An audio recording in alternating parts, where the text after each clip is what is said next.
Alhamdulillahirrabbilalamin. Tentu kita berbahagia hari ini bisa dipertemukan dalam keadaan sehat walafiat, dan tentunya saya mengucapkan terima kasih yang sebesar-besarnya kepada Gubernur Bank Indonesia Bapak Peri Warjio. Berikan tepuk tangan kepada Pak Gubernur kita. Thank you for your inspiring speech. Luar biasa tadi, berapi-api, substance-nya kuat, dan juga menggerakkan kita untuk terus memberikan dorongan dari semua sektor yang hadir di acara yang baik ini. Tentunya saya juga ingin menyapa sekaligus mengucapkan terima kasih kepada Ibu DGS dan jajaran anggota Dewan Gubernur Indonesia, keluarga besar BI yang juga telah bekerja dan mengambil peran strategis untuk ekonomi digital Indonesia hari ini dan ke depan. Tepuk tangan untuk Bank Indonesia.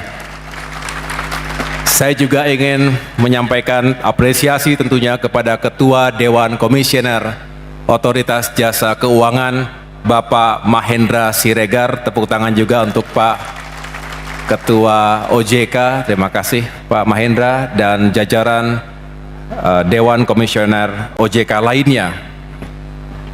Di sini juga hadir Ketua Dewan Komisioner LPS, Bapak Anggito Abimanyu. Terima kasih. Dan our good friend, Mr. Park So-deok, Kuasa Usaha ad interim, Republic of Korea. Terima kasih. Kepada jajaran pejabat di Kementerian Koordinator Bidang Perekonomian, terima kasih dan tolong sampaikan salam hormat saya kepada Bapak Menko Erlangga Hartarto yang tengah menjalankan tugas bersama Bapak Presiden Prabowo Subianto. Bapak Ibu, para pelaku dunia industri dan berbagai asosiasi khususnya ASPI, Asosiasi Sistem Pembayaran Indonesia dan Fintech Indonesia, serta para hadirin yang berbahagia. Hari ini spesial karena pertama kalinya setahun terakhir ini saya cukup sering menghadiri acara-acara yang digelar di berbagai kota, tetapi tentu lebih banyak berbicara tentang pembangunan infrastruktur, physical infrastructure, physical connectivity, konektivitas antar wilayah. Dari Aceh hingga Papua 17.000 pulau, bicara bagaimana memperkuat sektor transportasi logistik, termasuk juga pembangunan berbagai infrastruktur dasar dari mulai jalan, bendungan, irigasi untuk memperkuat ketahanan pangan. Belum lagi berbicara perumahan rakyat yang harus semakin affordable, yang layak, yang bisa hadir untuk masyarakat berpenghasilan rendah, hingga berbagai urusan terkait dengan pemerataan pembangunan di seluruh wilayah. Disparitas yang masih terjadi terutama antara Jawa dengan luar Jawa, antara Barat dengan Timur Indonesia. Sehingga ketika mendapatkan undangan, staf saya menyampaikan ada undangan dari mana? Gubernur Bank Indonesia. Wah, jarang-jarang ini Gubernur Bank Indonesia. Biasanya, apa nggak salah saya tanya begitu, harusnya Menko Perekonomian, urusannya dengan Bank Indonesia. Setelah saya baca temanya juga khas, ini acara FECDI, Festival Ekonomi dan Keuangan Digital Indonesia, yang berkolaborasi dengan Indonesia Fintech Summit and Expo. Sekali lagi, ini harusnya Menko Perekonomian, coba jangan sampai salah begitu.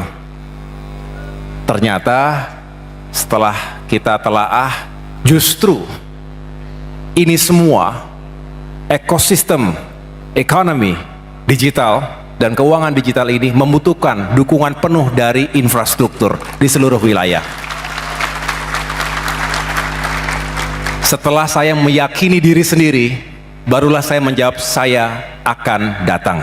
Dan insya Allah, dan saya hari ini hadir bersama Bapak Ibu sekalian. Terima kasih. Ini sebuah kesempatan yang begitu baik, oleh karena itu saya mengucapkan selamat dan sukses kepada Bank Indonesia, kepada OJK, kepada Kemenko Perekonomian, dan semua mitra strategis yang telah menghadirkan acara fintech. Saya ulangi, acara FECDI dan IFC ini. Saya tidak ingin menggarami air laut, saya tidak mungkin menyampaikan statistik yang tadi sudah disampaikan oleh Gubernur Bank Indonesia, Ketua OJK maupun Menko Perekonomian. Tetapi saya ingin meng-highlight betapa promisingnya ekonomi digital Indonesia. Secara alami tentu kita terbesar di ASEAN, sudah seharusnya seperti itu. Dan visi Bapak Gubernur tadi menjadi the strongest digital economy di Asia, bahkan dunia, juga bukan sesuatu yang mustahil. Ambisi harus kita letakkan. Asta cita Indonesia Emas 2045 juga harus selalu menjadi guidance kita. Di samping itu kita melihat tren yang begitu positif, yang begitu menggembirakan ketika kita melihat semakin banyak Kris users. Tadi disampaikan oleh Pak Gubernur, Pak Ketua OJK, di mana-mana sekarang semakin convenient. Saya sendiri juga semakin jarang datang ke toko. Semuanya sekarang dilakukan secara online. E-commerce kita hidup dan berkembang luas. Dan para pelaku UMKM juga sangat terbantu. Terjadi peningkatan e-money transaction yang juga bisa dihitung year on year. Termasuk literasi.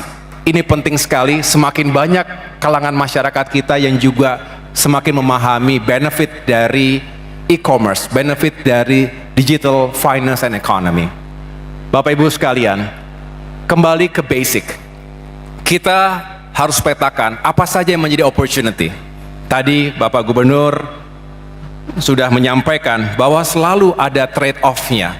Ketika kita berharap semakin inklusif sistem keuangan dan ekonomi kita bisa meningkatkan produktivitas di berbagai sektor, termasuk juga memperluas kesempatan bagi para pelaku usaha mikro, kecil, dan menengah, dan membuka lapangan pekerjaan. Ini penting sekali, karena pekerjaan bukan hanya masalah ekonomi, tetapi masalah dignity, social, yang kita harus sama-sama jawab sebagai pemerintah dan tentunya juga secara moneter. Bank Indonesia, OJK juga mengambil peran yang sangat strategis.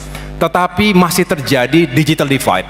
Dan bahkan kalau tidak kita tangani secara serius, infrastruktur tidak merata atau belum merata di seluruh Indonesia, baik physical infrastructure maupun digital infrastructure. Kami akui bahwa masih banyak pekerjaan rumah kita untuk bisa menghadirkan infrastruktur yang terjangkau dan dirasakan manfaatnya oleh seluruh wilayah dan seluruh masyarakat Indonesia. Oleh karena itu, kita hadirkan infrastruktur agar kita mengurangi gap antara mereka yang memiliki akses terhadap ruang digital dan mereka yang belum punya akses tersebut.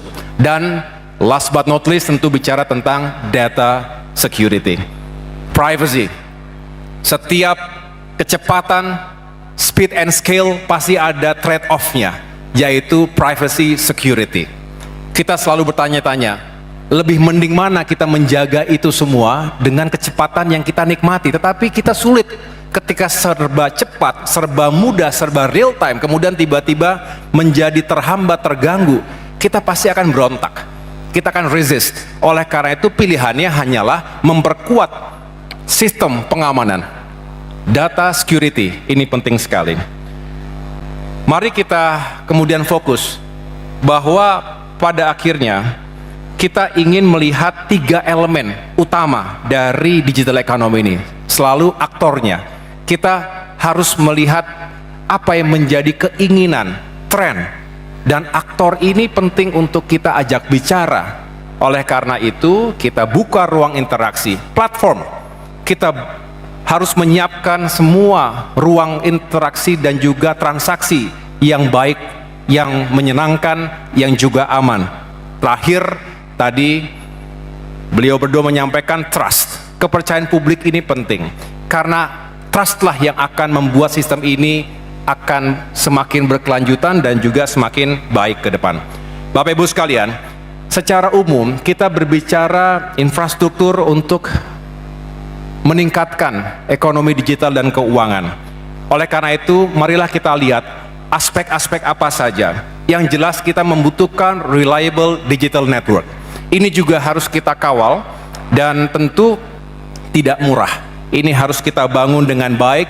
Yang kedua, data center. Sekarang tumbuh di mana-mana. Dan data center ini harus semakin canggih dan AI ready. Kita sering berbicara tentang artificial intelligence. Klaus Schwab mengatakan from World Economic Forum, we are moving from the digital economy to the intelligent economy. One where decisions, products, and services are driven by AI, artificial intelligence. Jadi kita tidak bisa lagi melihat ke belakang, maka kita harus semakin adaptif dan juga menghadirkan pemahaman yang utuh. Apa saja yang menjadi benefit, tapi apa saja yang menjadi konsekuensi di sini. Data center perlu electric power, perlu listrik yang menjangkau semua wilayah, termasuk daerah-daerah terkategori 3T, terdepan, terluar, terdalam, perbatasan. Lalu butuh air yang cukup untuk sistem yang juga berkelanjutan. Dan yang tidak boleh ditinggalkan adalah logistics connectivity. Jadi bukan hanya karena bicara digital infrastructure, tetapi justru setelah itu mau dibawa pakai apa? Logistiknya bagaimana? Indonesia negara kepulauan. Membangun konektivitas fisik Indonesia tidak sama pendekatannya dengan negara-negara kontinental seperti Amerika Serikat, Tiongkok, India, daratan Eropa, Australia. Kita negara kepulauan, oleh karena itu selain jalan-jalan di daratnya semakin baik, tapi juga infrastruktur transportasi antar pulau, maritime logistics, penerbangan dan lain sebagainya juga harus semakin bagus. Oleh karena itu Bapak Ibu sekalian, kami di Kementerian Koordinator Bidang Infrastruktur dan Pembangunan Kewilayahan hari-hari melakukan sinkronisasi. By the way, saya sangat mengapresiasi tema besar acara hari ini, sinergi dan inovasi untuk akselerasi transformasi ekonomi dan keuangan digital Indonesia. Ada 4 kata kunci, 4 variabel. Yang pertama sinergi, inovasi, akselerasi, transformasi. Empat-empatnya adalah kata kunci untuk sukses di abad ke-21. Saya rasa ini sesuatu yang luar biasa dan kami juga ingin melakukan itu di Kemenko kami, tentu di bidang infrastruktur, konektivitas, dan pemerataan pembangunan. Yang berikutnya ingin saya sampaikan adalah 3 strategi menuju Indonesia yang semakin maju tadi. Bapak Presiden Prabowo Subianto seringkali mengingatkan kepada kita bahwa memperkuat infrastruktur itu sama saja memperkuat backbone dari transformasi ekonomi. Tentu infrastruktur yang berdampak, termasuk nomor 2 adalah memperkuat digital and financial literacy. Kita berharap selain infrastrukturnya semakin baik, literasi masyarakat kita juga harus semakin baik agar kita punya daya saing, agar tidak tertinggal dengan bangsa-bangsa sekitar kita. Singapura luar biasa, maju sekali.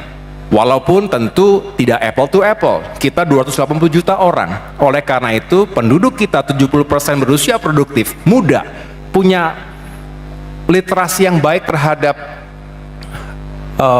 teknologi. Ini harus dibarengi juga dengan pemahaman terhadap digital economy. Apalagi masyarakat yang mungkin tidak atau belum begitu familiar dengan manfaatnya. Dan yang terakhir adalah bagaimana kita memperkuat public trust melalui governance transparency dan juga cyber security.